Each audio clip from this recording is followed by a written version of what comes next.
बहुत पुराना वृक्ष था। आकाश में सम्राट की तरह उसके हाथ फैले हुए थे। उस पर फूल आते थे तो दूर दूर से पक्षी सुगंध लेने आते।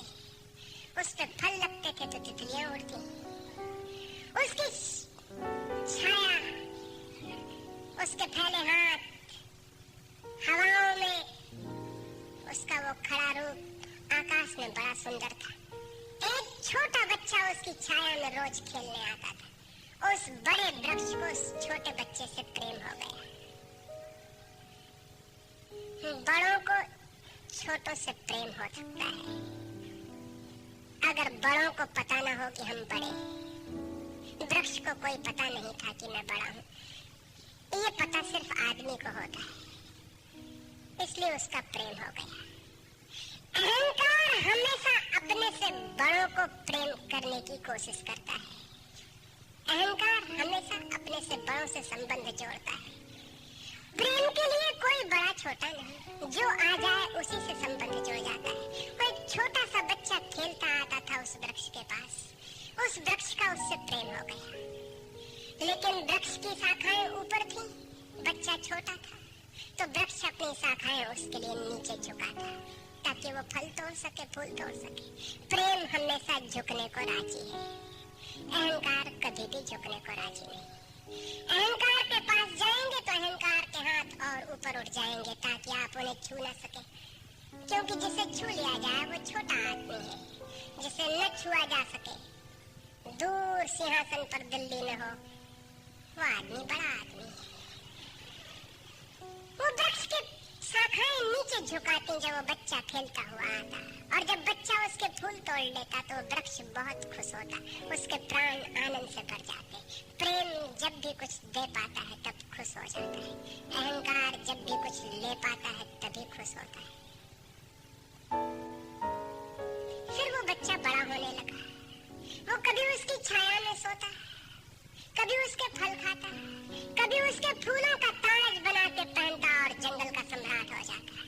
प्रेम के फूल जिसके पास भी बरसते हैं वही सम्राट हो जाता है, और जहाँ भी अहंकार गिरता है वहीं सब अंधकार हो जाता है, आदमी दीन और दरिद्र हो जाता है। वो लड़का फूलों का ताज पहनता और नाचता, और वृक्ष बहुत खुश होता, उसके प्राण आनंद से भर जाते, हवाएं सनसनाती और वो गीत गाता। फिर लड़का और बड़ा हुआ, वो वृक्ष के ऊपर भी चढ़ने लगा, उसकी शाखाओं से झूलने भी लगा, वो उसकी शाखाओं पर विश्राम भी करता और वृक्ष बहुत आनंदित होता। प्रेम आनंदित होता है जब प्रेम किसी के लिए छाया बन जाता है। अहंकार आनंदित होता है जब किसी की छाया छीन लेता है। लेकिन लड़का बड़ा होता चला गया, दिन बढ़ते चले गए। जब लड़का बड़ा हो गया तो उसे और दूसरे काम भी दुनिया में आ गए, महत्वाकांक्षाएं आ गई, उसे परीक्षाएं पास करनी थी, उसे मित्रों को जीतना था। वो फिर कभी कभी आता, कभी नहीं भी आता, लेकिन वृक्ष उसकी प्रतीक्षा करता कि वो आए, वो आए। उसके सारे प्राण पुकारते कि आओ आओ। प्रेम निरंतर प्रतीक्षा करता है कि आओ आओ। प्रेम एक प्रतीक्षा है, एक अवेटिंग है। लेकिन वो कभी आता, कभी नहीं आता, तो वृक्ष उदास हो जाता है। प्रेम की एक ही उदासी है, जब वो बांट नहीं पाता तो उदास हो जाता है, जब वो दे नहीं पाता तो उदास हो जाता है। और प्रेम की एक ही धन्यता है कि जब वो बांट देता है, लुटा देता है तो आनंदित हो जाता है।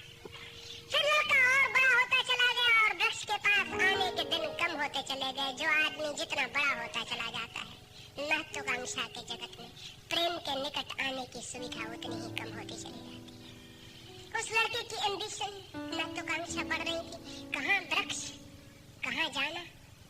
फिर एक दिन वहां से निकलता था तो वृक्ष ने उसे कहा, सुनो। हवाओं में उसकी आवाज गूंजी कि सुनो, तुम आते नहीं, मैं प्रतीक्षा करता हूँ, मैं तुम्हारे लिए प्रतीक्षा राह करता हूँ, राह देखता हूँ, बाट जोता हूँ। उस लड़के ने कहा, क्या है तुम्हारे पास जो मैं आऊं?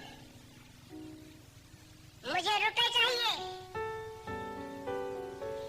हमेशा अहंकार पूछता है कि क्या है तुम्हारे पास जो मैं आऊं। अहंकार मांगता है कि कुछ हो तो मैं आऊं, न कुछ हो तो आने की कोई जरूरत नहीं। अहंकार एक प्रयोजन है, एक पर्पस है।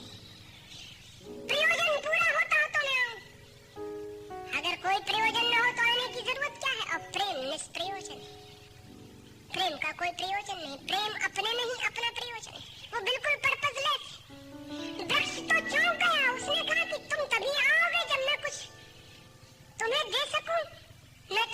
दे सकता हूँ, क्योंकि प्रेम कुछ भी रोकना नहीं चाहता। जो रोक ले वो प्रेम नहीं, अहंकार रोकता है। प्रेम तो बेशर्त दे देता, लेकिन रुपए मेरे पास नहीं है। ये रुपए तो सिर्फ आदमी की इजाद है, वृक्षों ने ये बीमारी नहीं पाली। उस वृक्ष ने कहा इसलिए तो हम इतने आनंदित होते हैं, इतने फूल खिलते हैं, इतने फल लगते हैं, इतनी बड़ी छाया होती है, हम इतना नाचते हैं आकाश में, हम इतने गीत गाते हैं, पक्षी हम पर आते हैं और संगीत का कलरव करते हैं, क्योंकि हमारे पास रुपए नहीं। जिस दिन हमारे पास भी रुपए हो जाएंगे, हम भी आदमी जैसे दीनहीन मंदिरों में बैठ के सुनेंगे कि शांति कैसे पाई जाए, प्रेम कैसे पाया जाए। नहीं, हमारे पास रुपए नहीं है। तो उसने कहा फिर मैं क्या हूँ तुम्हारे पास? जहाँ रुपए है मुझे वहाँ जाना पड़ेगा, मुझे रुपयों की जरूरत है। अहंकार रुपया मांगता है, क्योंकि रुपया शक्ति है, अहंकार शक्ति मांगता है। उस वृक्ष ने बहुत सोचा, फिर उसे ख्याल आया तो तुम एक काम करो, मेरे सारे फलों को तोड़ कर ले जाओ और बेच दो तो शायद रुपए मिल जाए। और उस लड़के को भी ख्याल आया, वो चढ़ा और उसने सारे फल तोड़ डाले, कच्चे भी गिरा डाले, शाखाएं भी टूटी, पत्ते भी टूटे, लेकिन वृक्ष बहुत खुश हुआ, बहुत आनंदित हुआ। टूट के भी प्रेम आनंदित होता है, अहंकार पाके भी आनंदित नहीं होता, पाके भी दुखी होता है। और वो लड़के ने तो धन्यवाद भी नहीं किया पीछे लौटकर, लेकिन उस वृक्ष को पता भी नहीं चला, उसे तो धन्यवाद मिल गया इसी में कि उसने उसके प्रेम को स्वीकार किया और उसके फलों को ले गया और बाजार में बेचा। लेकिन फिर वो बहुत दिनों तक नहीं आया। उसके पास रुपए थे और रुपयों से रुपए पैदा करने की वो कोशिश में लग गया था, वो भूल गया। वर्ष बीत गए और वृक्ष उदास है और उसके प्राणों में रस बह रहा है कि वो आए उसका प्रेमी और उसके रस को ले जाए, जैसे किसी माँ के स्तन में दूध भरा हो और उसका बेटा खो गया हो और उसके सारे प्राण तड़प रहे हो कि उसका बेटा कहाँ है, जिसे वो खोजे, जो उसे हल्का कर दे, निर्भर कर दे। ऐसे वो वृक्ष के प्राण पीड़ित होने लगे कि वो आए आए आए, उसकी सारी आवाज यही गूंजने लगी कि आओ। बहुत दिनों बाद वो आया, वो लड़का तो प्रौढ़ हो गया था। वृक्ष ने उससे कहा कि आओ मेरे पास, मेरे आलिंगन में आओ। उसने कहा छोड़ो ये बकवास, ये बचपन की बातें हैं। अहंकार प्रेम को पागलपन समझता है, बचपन की बातें समझता है। उस वृक्ष ने कहा आओ मेरी डालियों से झूलो, नाचो।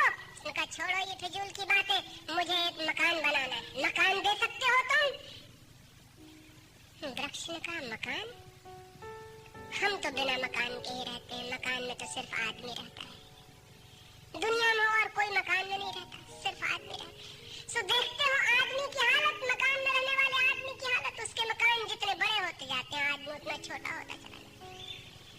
हम तो बिना मकान के रहते। लेकिन एक बात हो सकती है कि तुम मेरी शाखाओं को काट के ले जाओ तो शायद तुम मकान बना लो। और वो प्रौढ़ कुल्हाड़ी लेकर आ गया और उसने उस वृक्ष की शाखाएं काट डाली। वृक्ष एक ठूंठ रह गया नंगा, लेकिन वृक्ष बहुत आनंदित था। प्रेम सदा आनंदित है, चाहे उसके अंग भी कट जाए, लेकिन कोई ले जाए, कोई ले जाए, कोई बांट ले, कोई सम्मिलित हो जाए, साझीदार हो जाए। और उस लड़के ने तो पीछे लौट के भी नहीं देखा, उसने मकान बना लिया। और वक्त गुजरता गया, वो ठूंठ रहा देखता, वो चिल्लाना चाहता, लेकिन अब उसके पास पत्ते भी नहीं थे, शाखाएं भी नहीं थी, हवाएं आती और वो बोल भी ना पाता, बुला भी ना पाता, लेकिन उसके प्राणों में तो एक ही गूंज थी कि आओ आओ। और बहुत दिन बीत गए, तब वो बूढ़ा आदमी हो गया था। वो बच्चा वो निकल रहा था पास से, वृक्ष के पास आके खड़ा हो गया। तो वृक्ष ने पूछा क्या कर सकता हूँ और मैं तुम्हारे लिए, तुम बहुत दिनों बाद आए। उसने कहा तुम क्या कर सकोगे, मुझे दूर देश जाना है धन कमाने के लिए, मुझे एक नाव की जरूरत है। तो उसने कहा तुम मुझे और काट लो तो मेरे इस पीड़ से नाव बन जाएगी और मैं बहुत धन्य होऊंगा कि मैं तुम्हारी नाव बन सकूं, तुम्हें दूर देश ले जा सकूं। लेकिन तुम जल्दी लौट आना और सकुशल लौट आना, मैं तुम्हारी प्रतीक्षा करूंगा। और उसने आरे से उस वृक्ष को काट डाला, तब वो एक छोटा सा ठूंठ रह गया और वो दूर यात्रा पर निकल गया। और वो ठूंठ भी प्रतीक्षा करता रहा कि वो आए आए, लेकिन अब उसके पास कुछ भी नहीं देने को, शायद वो नहीं आएगा, क्योंकि अहंकार वहीं आता है जहाँ कुछ पाने को है।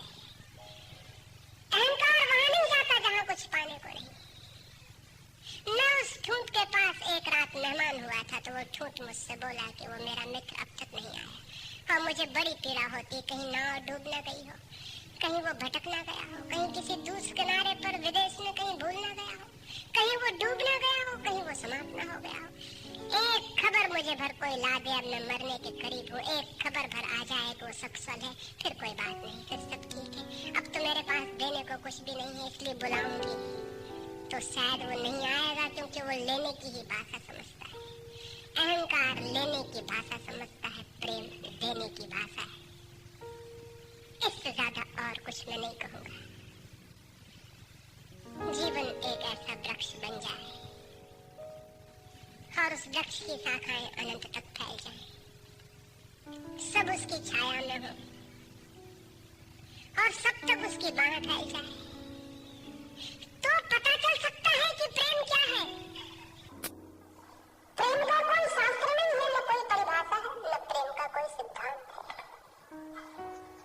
तो मैं बहुत हैरानी में था कि क्या कहूंगा आपसे कि प्रेम क्या है, तो बताना मुश्किल है। आप तो बैठ सकता हूँ, अगर मेरी आंखों में दिखाई पड़ जाए तो दिखाई पड़ सकता है, अगर मेरे आंखों में दिखाई पड़ जाए तो दिखाई पड़ सकता है। मैं कह सकता